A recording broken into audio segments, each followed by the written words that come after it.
Le FDVA, Fonds de développement de la vie associative, est un dispositif qui s'inscrit dans la récente loi sur la transparence de la vie publique. Celle-ci met fin à la réserve parlementaire, autrefois accordée de manière discrétionnaire à des projets dans les territoires.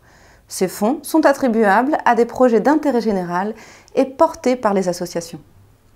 On entend par intérêt général le fait que l'action doit être tournée vers les publics, qu'elle favorise la coopération entre une pluralité d'acteurs et qu'elle ne s'adresse surtout pas à un cercle restreint de bénéficiaires. Idéalement, les projets présentés doivent répondre à des besoins non couverts actuellement. Une programmation culturelle, une découverte sportive, un atelier de cartographie sensible, une action sur les enjeux environnementaux ou encore l'organisation d'une exposition thématique dans une commune, un territoire. Ce dispositif s'adresse en priorité aux petites ou moyennes associations, moins de 2 ETP, porteuses d'un projet innovant et d'intérêt général. Nous allons dans cette vidéo vous présenter l'esprit de cet appel à projet qui se veut accessible et constitue ainsi un réel levier pour impulser, révéler, donner vie à vos projets. Dans la rédaction, je vous invite à être clair et synthétique. Pas besoin de se prendre pour Chateaubriand pour demander une subvention. L'essentiel est de rendre compréhensible votre idée, de démontrer sa pertinence et son potentiel à être réalisé. Dans ce que l'on peut appeler l'état civil de l'association, 2 points doivent attirer votre attention, à savoir le nombre de bénévoles qui permettra de démontrer le dynamisme de votre association, le réseau. Expliquez votre réseau et sa capacité à travailler en coopération avec une diversité de partenaires, qu'ils soient institutionnels, associatifs ou relevant du secteur marchand. Onglet Description. 2 types de demandes sont possibles. Soit une demande en fonctionnement pour un projet associatif en cours, relevant d'une activité déjà portée par l'association et justifiant d'un besoin supplémentaire pour développer le projet. Ou alors une demande dans le cadre d'un nouveau projet innovant, répondant à un besoin qui est non couvert et qui peut être essaimable à d'autres territoires, à d'autres associations. Objectif. Citez 3 objectifs maximum. Au-delà, c'est trop. Déclinez également l'objet social de votre association. Aérez votre rédaction par des tirets, de l'espace pour la rendre agréable lors de la lecture par l'instructeur. Comment construire un objectif? Alors, votre objectif doit se composer d'un verbe d'action.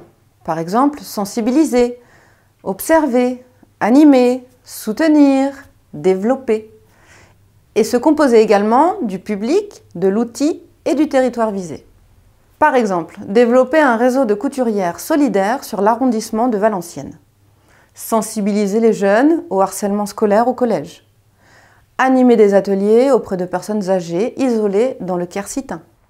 Dans cette partie, il est important de différencier si votre demande concerne une aide au fonctionnement ou une aide à l'innovation.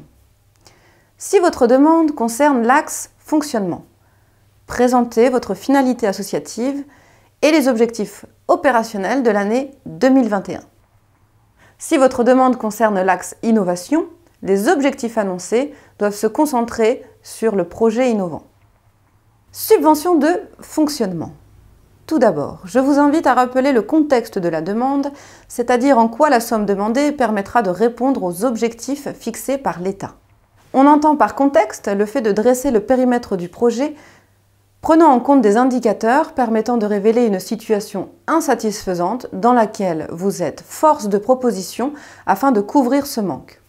Exemple, du fait du dérèglement climatique, les écosystèmes sont en mutation.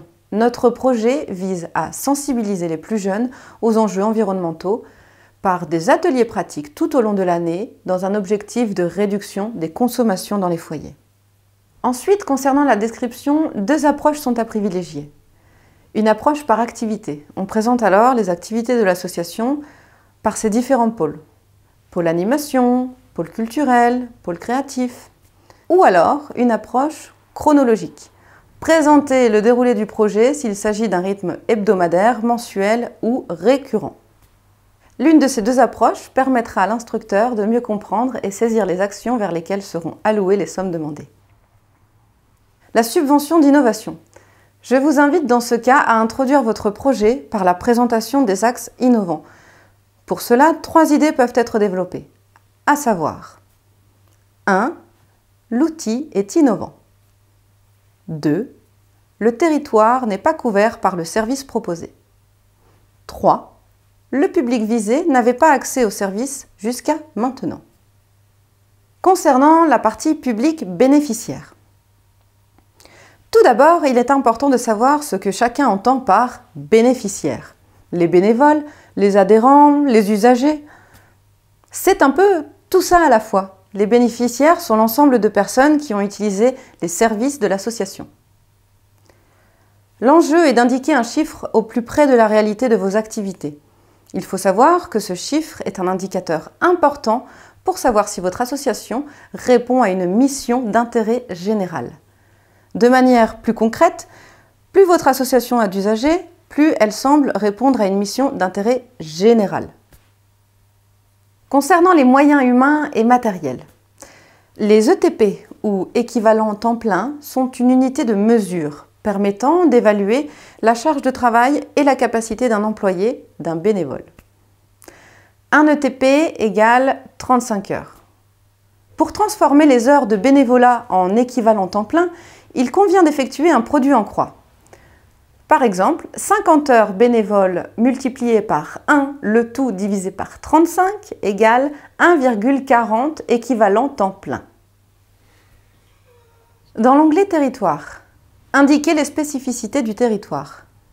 Bien définir son territoire d'intervention est un bon indicateur permettant de juger la pertinence d'un projet. La précision concernant votre ou vos territoires d'intervention n'est pas une étape à négliger, en particulier si votre association se mobilise dans les quartiers politiques de la ville, dans les zones rurales enclavées ou dans le bassin minier du Nord. Un territoire identifié comme prioritaire par l'État bénéficiera d'une attention particulière par les services instructeurs. Les critères d'évaluation. L'évaluation est souvent négligée par les associations. Elle est pourtant essentielle afin de mesurer la réussite de votre projet. Pour cela, il faut une présentation à 3 dimensions. La présentation des critères quantitatifs, ça peut être le nombre de personnes, le nombre d'actions, le nombre de partenaires mobilisés. La présentation des critères qualitatifs, ça peut être le degré de satisfaction des participants, la richesse des échanges, le retour de vos partenaires.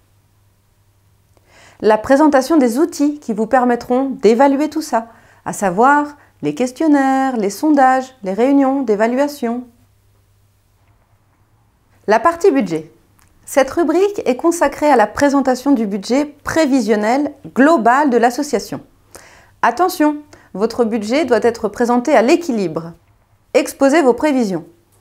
On doit y trouver vos ventes, les subventions, les dons et les cotisations, les contributions volontaires et surtout, pensez à intégrer le montant demandé au titre du FDVA dans ce budget. Mettez en valeur la recherche et l'indication de cofinancement.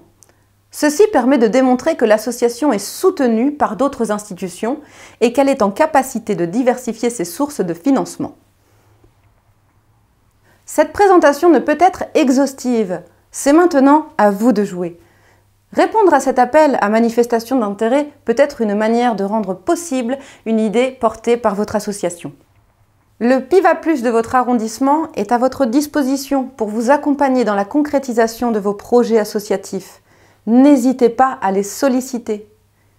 Attention, toutefois, à bien prendre en compte le cadre de ce dispositif. Un projet d'intérêt général, pas de fléchage sur un investissement. L'idée est de soutenir des actions concrètes sur les territoires. La balle est dans votre camp. La campagne FDVA est ouverte. D'ici là, plusieurs temps d'information et d'accompagnement sont proposés en présentiel et en visioconférence. Il est permis de rêver, de croire en des projets. Le secteur associatif a toujours été force de proposition pour des idées innovantes. C'est maintenant à vous d'agir.